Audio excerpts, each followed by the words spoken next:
রেডিওতে বই পড়া অর্থাৎ গল্পের বেতার রূপ বা অডিও স্টোরিজ আজকের দিনে অত্যন্ত জনপ্রিয় এবং অত্যন্ত পরিচিত। সমস্ত অডিও স্টোরিজ প্রেমী মানুষদের জন্য আমাদের প্রথম এবং ছোট্ট প্রচেষ্টাটি ছিল নতুন জীবন, যা আপনারা সাদরে গ্রহণ করেছেন। আপনাদের এই ভালোবাসায় উদ্বুদ্ধ হয়ে, আপনাদের আশীর্বাদ ও সহযোগিতাকে পাথেয় করে আমাদের এবারের নিবেদন মঙ্গলচণ্ডীর পোড়ো মন্দিরে। রচনা শ্যামল দত্ত চৌধুরী।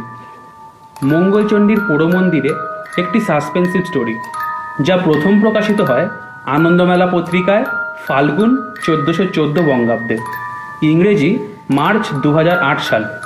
পরবর্তীকালে গল্পটিকে আনন্দমেলা ভূতের গল্প সংকলনের অন্তর্ভুক্ত করা হয়। গল্পের মূল ভাব ও স্বাদকে অক্ষুণ্ণ রেখে গল্পটিকে আরও আকর্ষণীয় করে তুলতে গল্পের কিছু অংশের একটু পরিবর্তন করা হয়েছে এবং অল্প কিছু সংলাপ যুক্ত করা হয়েছে। প্রধান চরিত্রে অপূর্ব, লালু, প্রতীক এবং মঙ্গলচণ্ডীর পুরুত। বিভিন্ন ভূমিকায় সমীর, কৌস্তভ এবং সুমন। আবহ সঙ্গীত এবং সাউন্ড এফেক্টসের পরিকল্পনা ও নির্দেশনায় কৌস্তভ। শব্দগ্রহণ, আবহ সঙ্গীত এবং স্পেশাল এফেক্টসে সুমন। সমগ্র অংশটির পরিকল্পনা ও পরিচালনায় কৌস্তভ। আনন্দমেলা ভূতের গল্প সংকলন থেকে এবারের গল্প মঙ্গলচণ্ডীর পোড়ো মন্দিরে।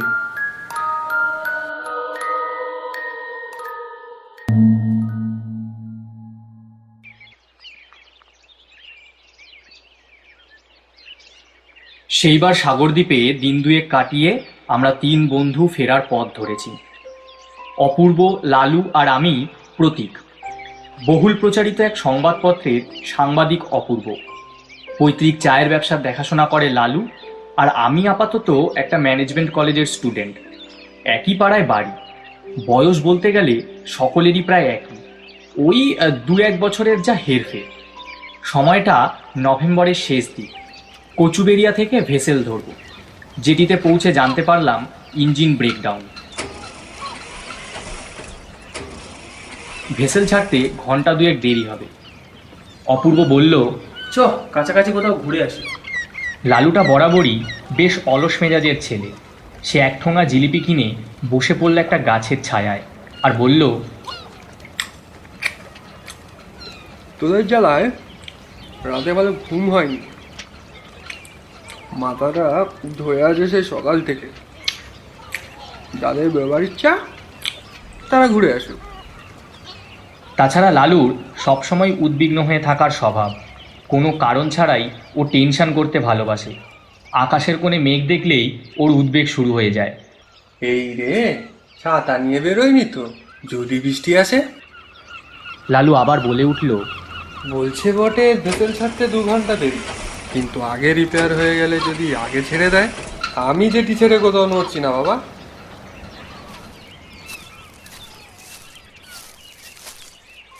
অগত্যা অপূর্ব আর আমি মশলা মুড়ি চিবোতে চিবোতে জায়গাটা ঘুরে দেখতে বেরোলাম। বিকেল হয়ে আসছে, রোদের তেজ মরে গেছে, আকাশ মেঘলা, সন্ধে নামছে। বেশ লাগছিল হাঁটতে। লঞ্চঘাট থেকে বেরিয়ে আমরা ডান দিকে মোড় নিলাম। খানিকটা রাগত স্বরেই অপূর্বকে বললাম, কাল রাতটা আমার খুব খারাপ কেটেছে। তোরা আর বিষয় পেলি না, একটার পর একটা ভূতের গল্প। তার উপর অন্ধকারের মধ্যে হোটেলের করিডোরে আমাকে একলা পেয়ে তোরা যেমন ভয় দেখিয়েছিস, বর্বর সমাজেও তেমন ব্যবহার আশা করা যায় না। সিঁড়িতে গড়িয়ে পড়ে গেলে কি হতো ভাবতো। অপূর্ব বিরক্ত স্বরে বলল, ওফ, তোর ভূতের ভয় অস্বাভাবিক বেশি। তোর বয়সে কেউ ভূতকে এতটা ভয় পায় এই প্রথম দেখলাম। আমরা বাদিকের প্রান্তর পেরিয়ে গল্প করতে করতে গাছপালার ভিতরে ঢুকে পড়লাম। অপূর্ব আবার বলল, তুই ভূতে এত বিশ্বাস করিস কেন বলতো? বিশ্বাস না করার কি আছে? কত বড় বড় মানুষই তো ভূত দেখেছেন। নামি কোনো সাহেব যদি ভূত দেখতো, তাহলে মনে হয় তোর বিশ্বাস করাটা সহজ হতো, তাই না? না, আমি ভূতে বিশ্বাস করি না। নাই করতে পারিস, আমি করি। আসলে কি জানিস তো, মানুষের মন খুব বিশ্বাসপ্রবণ। এই তো সেদিন আমাদের হাউজিংয়ের একজন সকলকে খুব চমকে দিয়েছিল। সে নাকি রাত প্রায় 3টে নাগাদ আকাশে আলো জ্বলতে দেখেছে। ইউএফও, ভিন গ্রহের প্রাণীদের ফ্লাইং সসার না হয়ে যায় না। ডিজিটাল ক্যামেরাতে তোলা তার ছবি বারবার টিভিতে দেখানো হচ্ছিল। একজন বিশেষজ্ঞ আবার নাকি বলেছিলেন ব্যাপারটা সত্যি রহস্যময়, কোনো বৈজ্ঞানিক ব্যাখ্যা ট্যাখ্যা পাওয়া যাচ্ছে না। পরদিন রাতে আমাদের হাউজিংয়ের অন্তত 100 লোক সারা রাত ছাদে চড়ে বসেছিল ইউএফও দেখে। এমনই সহজ মানুষের বিশ্বাস। ভোর রাতের দিকে সেই রহস্যময় আলো দেখা যেতেই সকলে সমস্বরে চেঁচাতে শুরু করলো। ওই সময় একটা ছোট্ট ছেলে বলে উঠল, That is the poster. ব্যাস, তখনই সকলে ফিউজ, এই যাকে বলে শ্মশানের শান্তি। একজন দুজন করে কেটে পড়েছিল নিচে।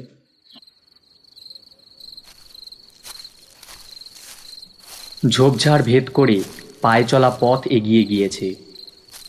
দূরে কিছু বড় ডালপালায় ছাওয়া গাছের আড়ালে একটা ছোট্ট গ্রামের আটচালা চোখে পড়ছে।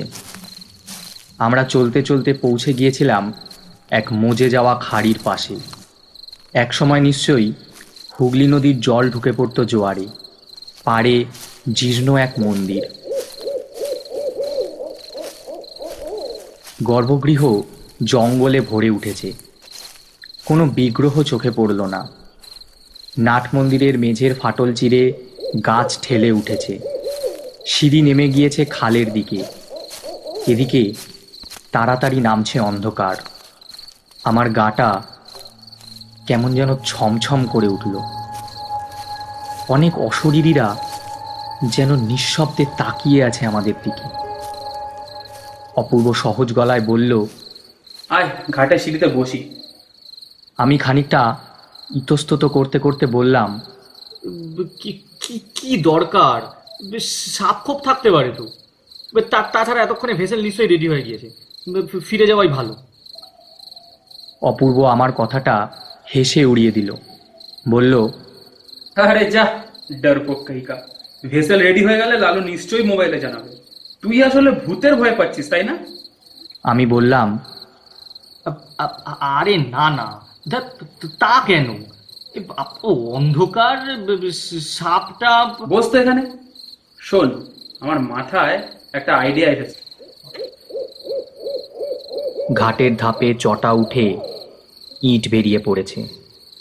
ফাঁকে ফাঁকে বুনো ঝোপ মাথা ফুঁড়ে উঠেছে, আর তাতে দুলছে বেগুনি আর হালকা নীল রঙের জংলি ফুল।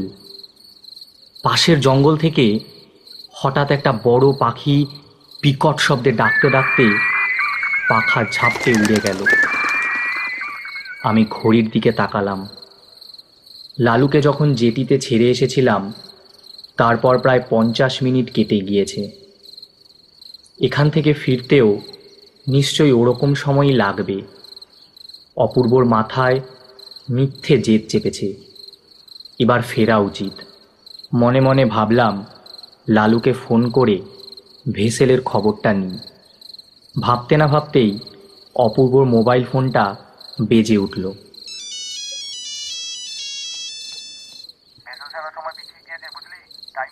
একটু শুনে নিয়ে অপূর্ব বলল, ফাইন লালু, মাঝে মাঝে লেটেস্ট বুলেটিন জানিয়ে যাবি, আমরা কাছেই আছি। তারপর আমার দিকে ফিরে বলল, নে তুই এবার নিশ্চিন্ত হয়ে বস। লালু বলেছে ভেসেল ছাড়ার সময় পিছিয়ে গিয়েছে। গ্যাসকেট কিনতে ভুটভুটি গিয়েছে লট নাম্বার 8-এ। রেডিয়েটারে বেশ কয়েকটা গর্ত বেরিয়েছে। সোল্ডারিং করতে সময় লাগবে। তুই নিশ্চয়ই ফ্র্যাঙ্ক স্মিথের নাম শুনিসনি, তাই না? আমি মাথা নেড়ে না বললাম। শোন তাহলে, তিনি ছিলেন এক সাংবাদিক। 7-এর দশকে ভূত নিয়ে অনেক চর্চা করেছিলেন। স্মিথ মনে করতেন মানুষের সহজাত বিশ্বাস প্রবণতাই ভূতের সৃষ্টি করেছে। বাস্তবে ভূত টুত বলে কিছু নেই। আমি গুম হয়ে বসে শুনছিলাম। বললাম, গোড়াতেই গলদ। ভূত তো আর বস্তু নয় রে বাবা, যে তার বাস্তব অস্তিত্ব থাকবে। অপূর্ব বলল, একটু আগেই সাহেবদের ভূত দেখার কথা তুলেছিলি না? ন্যাথানিয়েল হরথান দেখেছিলেন বিরাট লাইব্রেরির প্রান্তে ফায়ারপ্লেসের ধারে আরাম কেদারায় বসে সংবাদপত্র পড়তেন এক বৃদ্ধ ভদ্রলোক। সকলে জানতো তিনি বহুকাল মৃত। হরথানকে দেখে বৃদ্ধ উৎসুক চোখ তুলে তাকিয়েছিলেন, যেন কথা বলতে চান। এডগার অ্যালান পোর সমসাময়িক লেখক ন্যাথানিয়েল হরথান অনেক অতীন্দ্রিয় কাহিনী লিখেছিলেন। তিনি শপথ করে বলেছিলেন, লাইব্রেরির ভূতের গল্প কাল্পনিক নয়। এক সন্ধেবেলা তার চোখের সামনে ওই বৃদ্ধ ভদ্রলোক ধীরে ধীরে হেঁটে দেওয়ালের মধ্যে ঢুকে গিয়েছিলেন। পরে লাইব্রেরি ভেঙে বাড়ানোর সময় ওই দেওয়ালটার ভেতর একটা নরকঙ্কাল পাওয়া যায়। আমি বললাম, এই ভূতের গল্পের একটাই ত্রুটি, ভূতেরা পোশাক পরে। সাহেব ভূতেদের ওভারকোট, মাথায় টুপি, হাতে লাঠি, সংবাদপত্র। ওদিকে এই বাঙালি ভূতেদের পরনে শাড়ি কিংবা ধুতি, মাথায় মাছের চুবড়ি, লম্বা লম্বা দাঁত। আরে ওই বস্তুগুলো ভূতেরা পায় কোথায়? এই লাঠি, টুপি, শাড়ি এসবেরও কি সূক্ষ্ম শরীর হয় নাকি? অপূর্ব বিজ্ঞের মতো মাথা নাড়িয়ে ভাষণের সুরে বলল, ফ্র্যাঙ্ক স্মিথ তার থিওরি প্রমাণ করার জন্য কাগজে এক বানানো ভূতের গল্প এমনভাবে লিখেছিলেন যেন সেটা প্রত্যক্ষদর্শীর বিবরণ। দুজন বিশ্বস্ত লোককে আগেভাগে শিখিয়ে পড়িয়ে ঘটনাস্থলে মজুত রেখেছিলেন তার গল্পের সাক্ষী হিসাবে। অদ্ভুত ব্যাপার, রাশি রাশি চিঠি আর ফোন আসতে লেগেছিল স্মিথের কাছে। একটাই বক্তব্য, ওই ভৌতিক ঘটনার অভিজ্ঞতা তাদেরও নাকি হয়েছে, অর্থাৎ সাজেশন বা পরোক্ষভাবে ধারণা সঞ্চার করা সম্ভব। অলৌকিক ব্যাপার স্যাপার মানুষ সহজেই বিশ্বাস করে নেয়, আর তাই ভূত দেখাটাও স্মিথের মতে সোজা। পরিত্যক্ত জরাগ্রস্ত মন্দির, জঙ্গলাকীর্ণ শুকনো খাড়ির পাশে ভাঙা সিঁড়ির ঘাটে বসে ঝাপসা অন্ধকারে ভূতের গল্প শোনা আমার একদম পছন্দ নয়। মাথার উপর শেওড়া গাছের ঝুড়ি দুলছে, পায়ের কাছে সরসর শব্দ। পকেট থেকে টর্চ বের করে আমি এদিক ওদিক আলো ফেললাম। ব্যাটারি কমজোরি হয়ে এসেছে। গত রাতে অনেকক্ষণ জ্বালাতে হয়েছিল। আমার বেশ ভয় ভয় করছিল। পরিবেশ ও পরিস্থিতিটা হালকা করার জন্য বললাম, এই তোর মাথায় কি একটা আইডিয়া এসছে বলছিলি না? আমি ভাবছি স্মিথের মতো এক নাটকীয় ভূত সৃষ্টি করে যাব। এই জায়গাটা ভূতের বাসস্থান হিসাবে বেশ জুৎসই না রে? পুরো মন্দির, ভগ্ন ঘাট, মজা, খাল, জঙ্গল, একদম একদম আদর্শ ভৌতিক পরিবেশ। এই জায়গায় এক কাল্পনিক ভূতের গল্প বানিয়ে আমার কাগজে ছাপিয়ে দেবো, এই স্মিথ যেমনটা করেছিলেন। দেখবি লোকে কেমন বিশ্বাস করে নেবে চটপট। হঠাৎ দূর থেকে গানের লাইন ভেসে এলো, তোমার কর্ম তুমি করো মা, লোকে বলে করি আমি, সকলই তোমার ইচ্ছা, ইচ্ছাময়ী তারা তুমি। আহা হা হা হা হা হা হা, লা লা লা লা লা লা লা। সঙ্গে দুলতে দুলতে আসছে হ্যারিকেনের আলো। তান্ত্রিক সাধুর লাল পোশাকে একটা রোগা শরীর, বেশ লম্বা, চুল টেনে মাথার পিছনে পনিটেলের মতো করে বাঁধা, গালে কালো দাড়ি, হাতে লণ্ঠন নিয়ে জঙ্গল ভেঙে গান গাইতে গাইতে আসছে। দিনের আলোর শেষ বিন্দুটুকুও মিলিয়ে গিয়েছে আকাশ থেকে। আমি তার দিকে টর্চের আলো তাক করে অস্ফুট স্বরে অপূর্বকে বললাম, বুঝলি অপূর্ব, এই লোকটা ভূত না হয়ে যায় না। অপূর্ব বলল, ভাগ, মন্দিরের পুরুত হবে। এ দূর, এই তো মন্দিরের ছিরি, বিগ্রহই নেই, তার আবার পুরুত, নিশ্চয়ই ভূত। লোকটি গান থামিয়ে বলে উঠল, আসুন মশাইরা, অন্ধকারে ঘাটে বসবেন না, ঠাকুরকে আলো দেখাতে এসেছি। আসুন, নাট মন্দিরে এসে বসুন। অপূর্ব গজগজ করতে করতে বলল, কি ঠাকুর রে বাবা, কোথায় তিনি আলো দেখাবেন তা না তাকেই আলো দেখাতে হচ্ছে।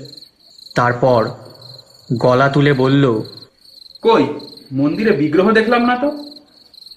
আসুন, কাছে আসুন। এ হলো মঙ্গলচণ্ডীর থান। লতা পাতায় ঢাকা পড়ে গিয়েছে, তেমন ভক্তজন আর কেউ আসে না। 200 বছরের প্রাচীন মন্দির। আপনারা কলকাতা থেকে এসেছেন, তাই না? এখনো আপনাদের ভেসেল ছাড়াই চলছে। ওই জায়গাটায় বসুন আপনারা। হ্যারিকেনটা রেখে যাব, পরে এসে নিয়ে যাব কোন। অপূর্ব বলল, আরে না না, তার দরকার নেই, আমাদের কাছে টর্চ আছে। আমরা দুজনে এই জায়গাটা নিয়ে ওই একটা জব্বর ভূতের গল্প তৈরি করছি। একটু পরেই চলে যাব লঞ্চ ঘাটে। আমি লালুকে ফোন করব বলে মোবাইলটা বের করলাম। ব্যাটারি লো। অপূর্বকে বললাম, এই অপু, তুই একবার লালুকে ধর, ভেসেলের লেটেস্ট খবরটা জেনে নি। অপূর্বর সেলফোনে সিগন্যাল নেই। তক্ষুনি আমার মোবাইল ফোনটা বেজে উঠল। ছাড়া ছাড়া গলার স্বর, অস্পষ্ট, লালুর গলা। শুধু বোঝা গেল আরও 2 ঘন্টা। এই নিয়ে দুবার হলো। আমাদের কল করতে হচ্ছে না। লালুকে ফোন করার কথা ভাবলেই লালুর কল চলে আসছে। প্রথমবার এসেছিল অপূর্বর মোবাইলে। হয়তো ঘাটের সিঁড়িতে ক্ষণিকের জন্য সিগন্যাল ধরতে পেরেছিল। মঙ্গলচণ্ডীর পুরুত ঝাড়ু দিয়ে নাট মন্দিরের মাঝখানে আমাদের জন্য একটু বসার জায়গা পরিষ্কার করে দিয়ে গর্ভগৃহের দিকে হ্যারিকেনটা কিছুক্ষণ উঁচু করে ধরল। তারপর যেদিক থেকে এসেছিল সেদিকে চলে গেল।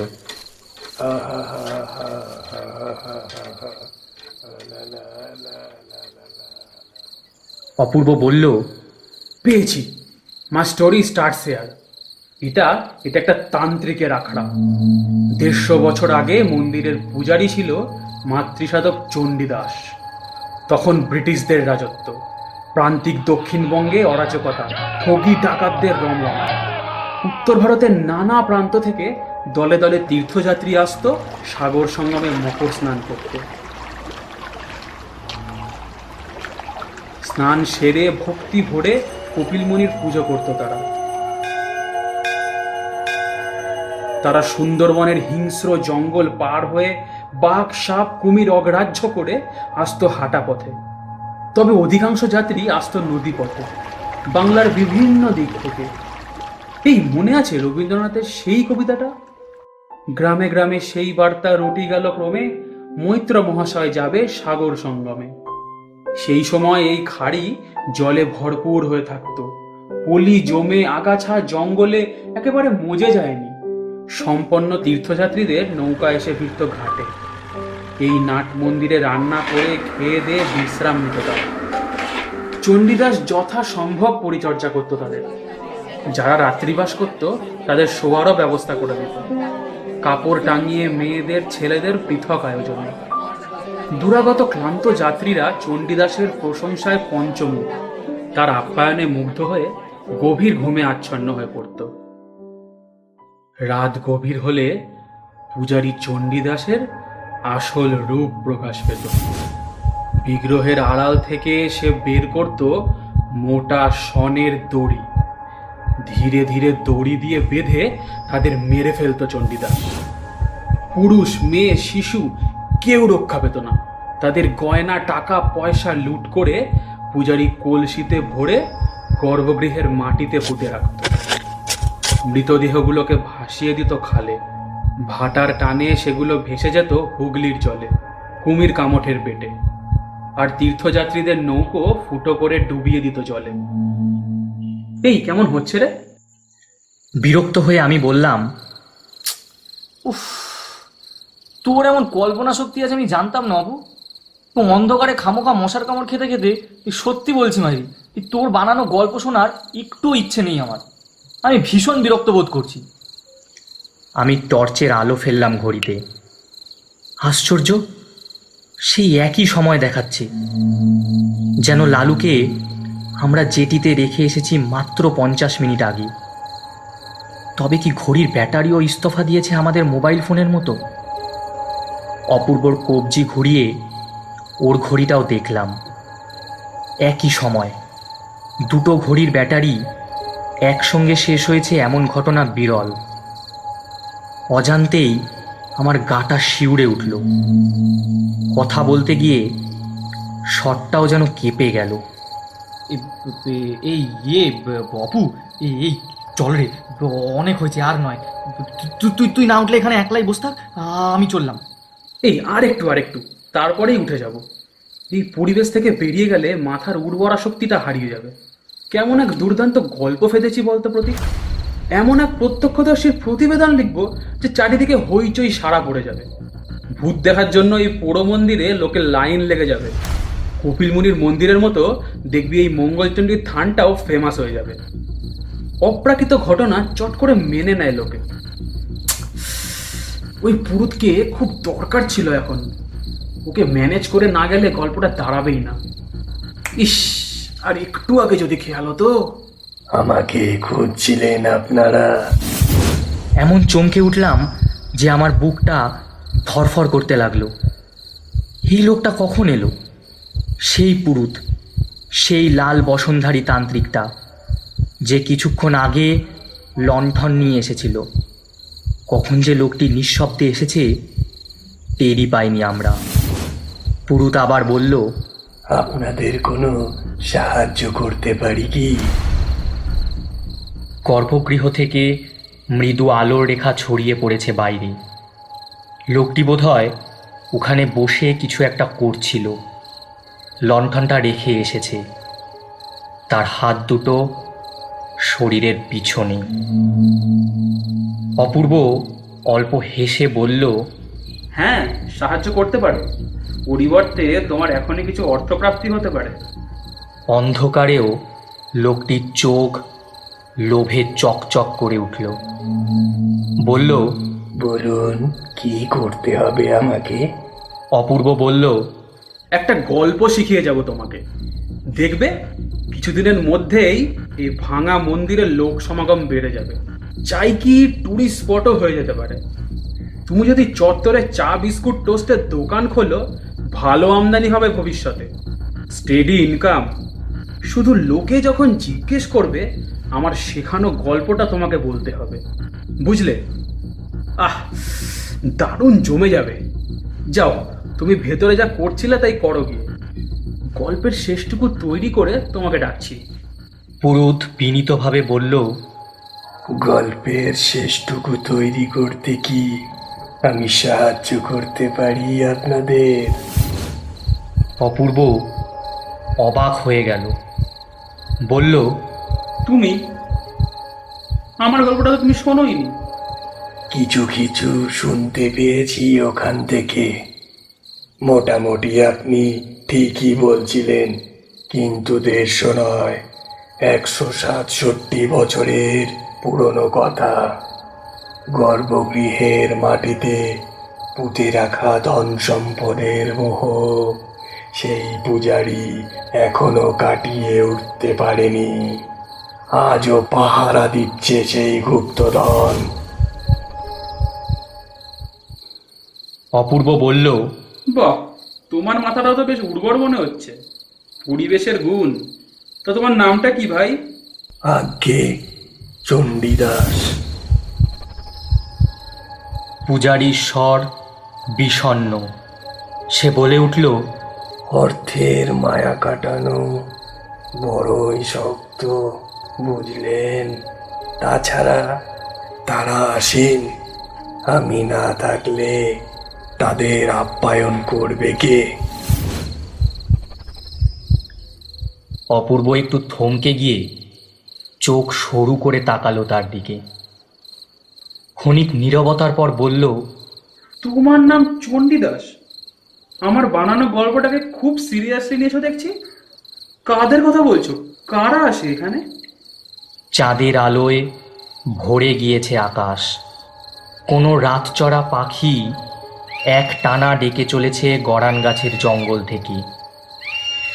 অঘ্রাণের মাঝামাঝি বাতাসে হিমেল ছোঁয়া। পূজারি বলল, তীর্থে আসেন যাত্রীরা, ওই যে একদল আসছেন।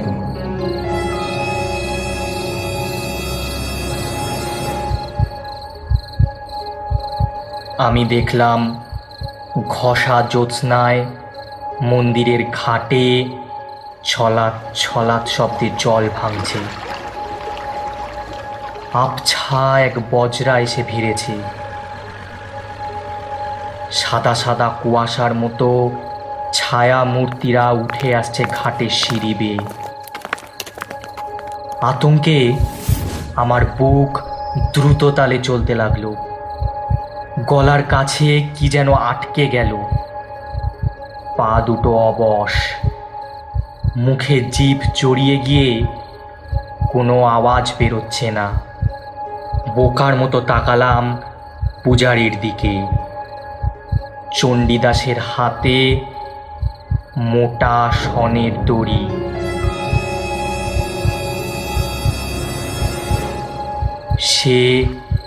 সেটাকে মুছড়ে মুছড়ে পাকাচ্ছে। আর কিচ্ছু মনে নেই আমার।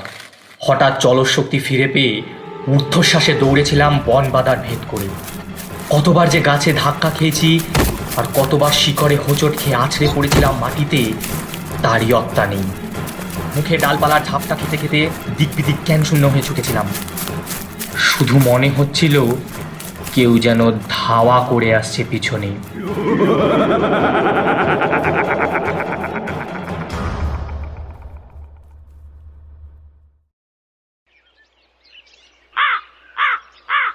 পরে লালুর মুখ থেকে শুনেছিলাম ভেসেল সারাই হওয়ার কিছুক্ষণ আগে থেকেই ঘন ঘন ভো বাজাচ্ছিল সারে।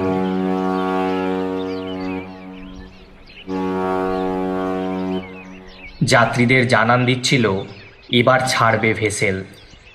আমার আর অপূর্বর সেল নাম্বারে ক্রমাগত চেষ্টা করেও লালু কোনো রকম যোগাযোগ করতে পারেনি। একসময় অধৈর্য যাত্রীদের চাপে ভেসেল রওনা দিয়েছিল ওপারের দিকে।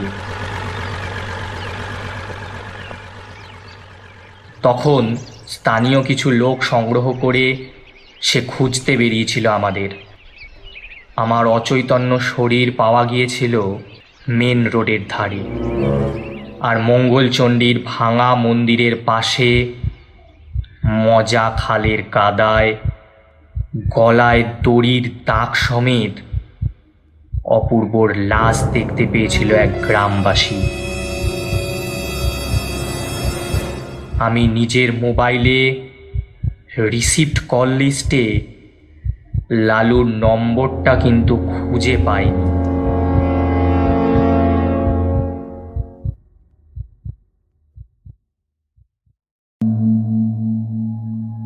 শুনছিলেন মঙ্গলচণ্ডীর পোড়ো মন্দিরে, রচনা শ্যামল দত্ত চৌধুরী। গল্প পাঠে ও প্রতীকের ভূমিকায় কৌস্তব, অপূর্বর ভূমিকায় সুমন, লালু এবং মঙ্গলচণ্ডীর পুরুত সমীর, ছোট ছেলের ভূমিকায় মাস্টার অরূপ। গল্পের কভার পিকচার ভাবনা ও রূপায়ণে কৌস্তব এবং সুমন।